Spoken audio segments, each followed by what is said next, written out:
আর নবী তো ছিলেন এতিমের নবী না? দেখেন আমার নবী কেমন দয়ার নবী। সাহাবীর মা নাই বাবা নাই, আল্লাহর নবী জানেন কত ভালোবাসে। এদিকে আসো, আরে তুমি তো এতিম মানুষ, আমি তো তোমাকে চিনি, তুমি তো আমাকে ভালোবাসো। কিন্তু জুলাইবি, তোমার তো বয়স হয়ে গেছে, তোমার তো বিয়ে করা দরকার। কি হয়ে গেছে?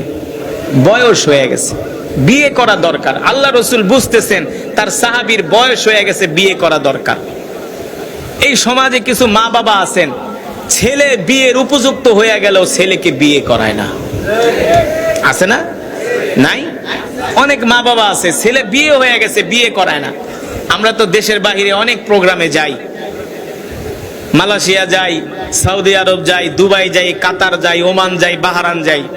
অনেক প্রবাসী যুবকরা হিসাবে, হুজুর কি কমু কষ্টের কথা, বিয়ের বয়স হয়ে গেছে কিন্তু মা বাবা বিয়ে করাইতে চায় না। কারণ কি? কয় বিয়ে করাইলে, বলে যে বিয়ে করাইলে তুই হাত ছাড়া হয়ে যাবি। আসলে এই কথাটাও সত্য। অনেক যুবক বিয়ে করলে আর মা বাবার খবর রাখে না, কিন্তু সবাই সমান না। এই জায়গায় আল্লাহ রসুল বলছেন যে সন্তান যখন প্রাপ্ত বয়স্ক হবে তাকে বিয়ে দেওয়া মা বাবার দায়িত্ব, কর্তব্য। ঠিক কিনা বলেন?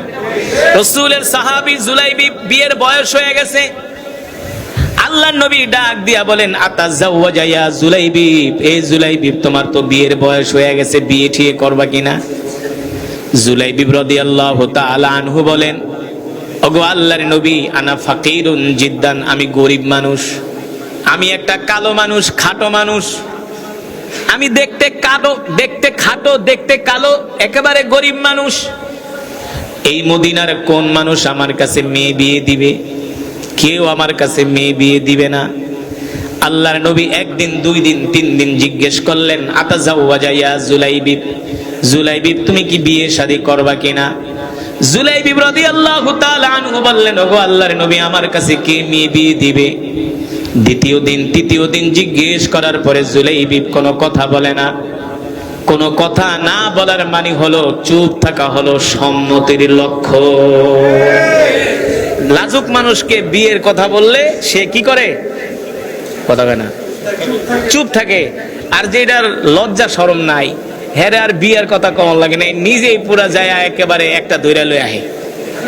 হ্যাঁ, মা বাবার কথা লাগে না, দাদা দাদি নানা নানি ডোন্ট কেয়ার, দরকার নাই, আমার বিয়ে আমি করব। মা বাবা কিসের?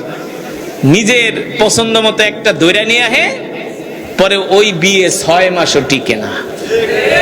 প্রতিদিন রাত 12টার পরে ঘরের ভিতরে রাশিয়া আর ইউক্রেনের যুদ্ধ লাগে, একটা আরেকটারে ধরে মারে, একটা আরেকটারে ধরে কি মারে। আমার এলাকার এক কাজী, যাত্রাবাড়ির এক কাজী, আমার ছোটবেলার বন্ধু, ও একদিন আমার ফোন দিয়ে, দোষ আজকে একটা বিয়া পড়াইছি, এক ছেলে এক মেয়ে, আমার কাজী আপনার পায়ে ধরি, তাড়াতাড়ি বিয়া পড়ায় দেন। কেন? ওরে ছাড়া আমি বাঁচুম না।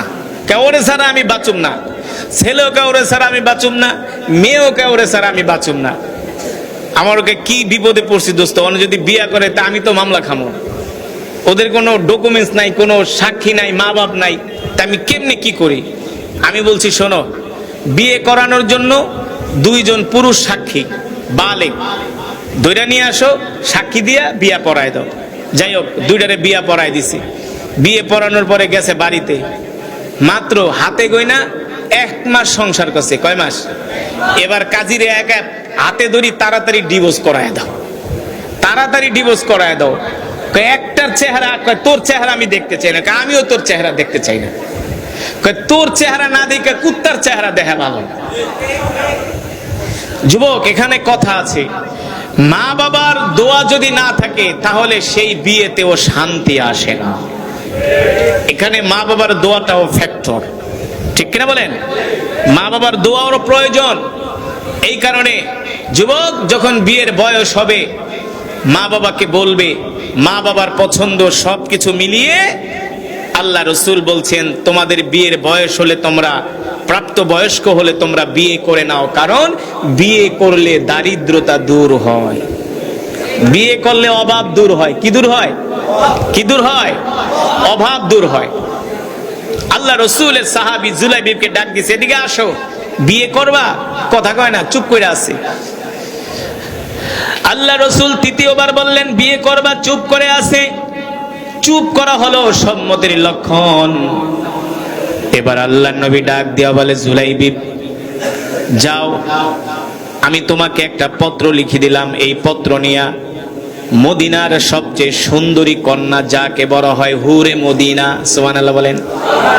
আল্লাহর নবী ওই কন্যার সাথে জুলাইবিবের বিয়ের প্রস্তাব দিলেন। এই যুবক, কপালে যদি থাকে পৃথিবীর কেউ ঠেকাইতে, গরিব মানুষ, ঘর নাই, বাড়ি নাই, খাটো, কালো, একেবারে খাটো, একেবারে কালো, একেবারে গরিব, কিন্তু আল্লাহ রসুল বলে যাও, তোমার সাথে আমি মদিনার সবচেয়ে সুন্দরী কন্যা যাকে বলা হয় হুরে মদিনা, এই মেয়ের সাথে আমি তোমার বিবাহের প্রস্তাব দিলাম। এটা কপাল।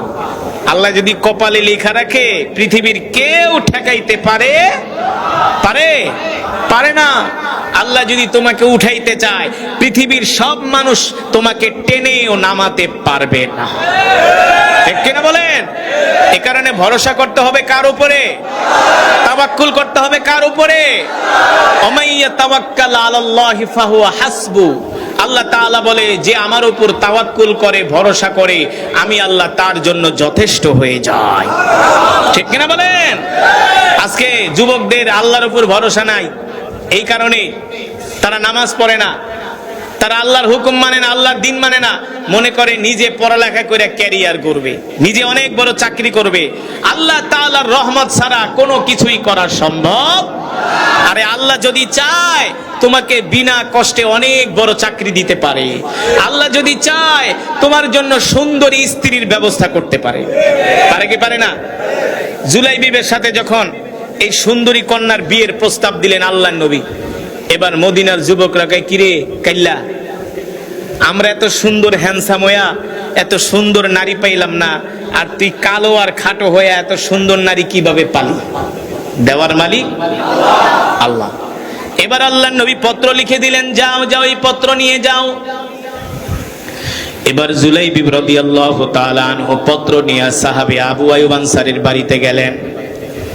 আবু আইয়ুব আনসারীর বাড়ির দরজার সামনে দাঁড়ায়া দরজায় নক করলেন, ইফতাহিল বাব, দরজা খুলে দাও। দরজা খুলে দেওয়া হলো। সাহাবী আবু আইয়ুব আনসারী রাদিয়াল্লাহু তাআলা আনহু দেখেন তার ঘরের দরজার সামনে একজন কালো যুবক দাঁড়ানো। কি যুবক? সাহাবী বলে, আমি তো তোমাকে চিনি, তুমি না জুলাইবি? বলে হ্যাঁ। তা আমার বাড়িতে কেন আসছো? জুলাইবি মুখে বলে না যে আপনার কন্যার সাথে আল্লাহ নবী আমাকে বিয়ের প্রস্তাব দিছে। সাহাবী মনে মনে ভাবে, আমি যদি মুখে বলি এক কথায় আমার প্রস্তাব প্রত্যাখ্যান করবে। ঠিক কিনা বলেন? সাহাবী বললেন, নেন, এই যে পত্র দিছে আল্লাহর নবী। এবার পত্র খুইলা দেখেন, পত্রের উপরে আল্লাহর নবীর নাম লেখা। আল্লাহ রসুল সালাম দিয়েছেন আর বলছেন, সাহাবী, তোমার যেই কন্যা আছে এই কন্যার সাথে আমার সাহাবীর সাথে বিয়ের ব্যবস্থা করে দাও। কিন্তু যেই পাত্র পাঠাইছে আল্লাহর নবী, এই পাত্র হলো ব্ল্যাক গোল্ড। কি গোল্ড? কালো মানুষ, ব্ল্যাক গোল্ড, কালো সোনা, একেবারে কালো, একেবারে খাটো। বলে, আমি তো তোমাকে চিনি, তোমার সাথে আমার কন্যার সাথে আল্লাহর নবী বিয়ের প্রস্তাব দিছে। এখন কি করবে? এই প্রস্তাব তো ফিরাইয়াও দিতে পারে না। পারে? কারণ এই প্রস্তাব পৃথিবীর কোনো মানুষ দেন নাই, সাধারণ মানুষ দেন নাই। এই বিয়ের প্রস্তাব দিয়েছেন রহমাতুল লিল আলামিন। এই বিয়ের প্রস্তাব ফিরিয়ে দেওয়ার সাহস পৃথিবীর কারো আছে? এখন সাহাবী আবু আইয়ুব আনসারী একবার পত্রের দিকে তাকায় আর একবার পাত্রের দিকে তাকায়। কি করবে? বেচারে পড়ে গেছে বিপদে। আল্লাহর নবী পাঠাইছে বিয়ের প্রস্তাব। একবার পত্রের দিকে তাকায় আর একবার পাত্রের দিকে তাকায়। তাকায় বলে, ঠিক আছে, তুমি দাঁড়াও, আমি ঘরে যাই আলাপ করে আসি, আমি আমার স্ত্রীর সাথে, কন্যার সাথে আলাপ করে আসি, তারপরে আমি আমার মতামত তোমাকে জানাচ্ছি। সাহাবী আবু আইয়ুব আনসারী ঘরের মধ্যে গেলেন, স্ত্রীর সাথে লম্বা চূড়া আলাপ করলেন। স্ত্রীকে বললেন, দেখো, ওই যে ওই যে একজন যে যুবক দাঁড়ানো, কালো যুবক, ওই যুবকের সাথে আল্লাহর নবী আমাদের কন্যার বিয়ের প্রস্তাব দিয়েছেন। কি বলো, কি বলো? সাহাবী আবু আইয়ুব আনসারীর স্ত্রী বলে, এত সুন্দরী কন্যার সাথে এই কালো যুবকের বিয়ে? সে চুপ করে আছে, কোনো কথা বলে না। এইদিকে অনেক সময় কালক্ষেপণ হয়ে গেছে। সাহাবী মনে করছে লাভ নাই, আমার কাছে বিয়ে দিবে না, এই কারণে আমার সাথে কথা বলে না, দেরি করতেছে। তিনিও মন খারাপ কইরা আবার আল্লাহর নবীর বাড়ির দিকে হাঁটা শুরু করছে। নবীজিকে আইসা বলল, গো নবীজি, তারা তো প্রস্তাবে রাজি হয় নাই, তার মন খারাপ হয়ে গেছে। এদিকে সাহাবী আবু আইয়ুব আনসারী তার স্ত্রী দুইজনে যখন কথা বলতেছেন, দূর থেকে তার কন্যা এই অবস্থা লক্ষ্য করলেন।